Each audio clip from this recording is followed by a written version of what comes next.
মুসলমানদের সময় মানবাধিকারে তোমার চোখে আঙ্গুল পড়ে না? এই মুসলমান আজকে তোমরা বসে রয়েছ, একদিন দেখবা আমি না থাকতে পারি, তুমি না থাকতে পারো, তোমার সন্তানের উপরে বুলডোজার চালাবে তোমার পকেটের পয়সা দিয়া।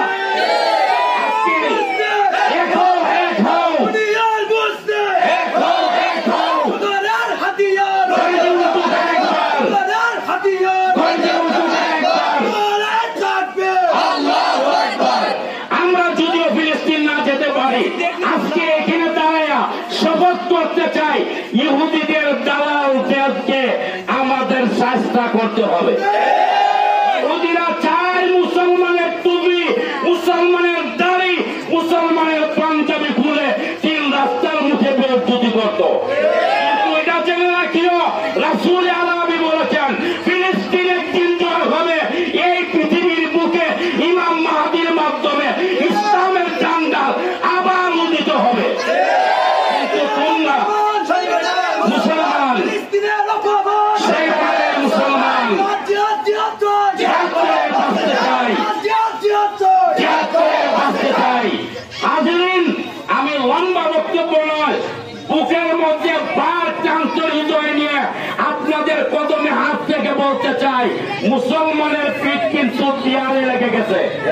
আর কাজ করতে পারেন নাই, কিভাবে রাজনীতি করে হিটলারের মুসলমান ধ্বংস করার পায়তারা করেছিল।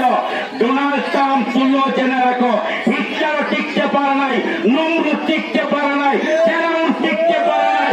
জালিমদেরকে আল্লাহ সুবাইয়ান নদে মারছে, তোমাকে আল্লাহ কোন জায়গায় মারবো এটা আল্লাহই সিদ্ধান্ত নেবে। কিন্তু মুসলমান ইমানদার এখনো সতর্ক হও, ইসরায়েলের পণ্য আমরা বয়কট করতে চাই কি চাই না? এটা হাত তুলে দেখান। ইসরায়েলের পণ্য, তুমি কে আমি কে? তুমি কে আমি কে? তুমি কে আমি কে?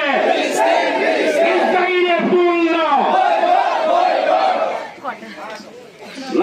আমি আপনাদের কাছে এতটুকু বলে আমি আমার অসংক্ষিপ্ত বক্তব্য সংক্ষিপ্ত করলাম।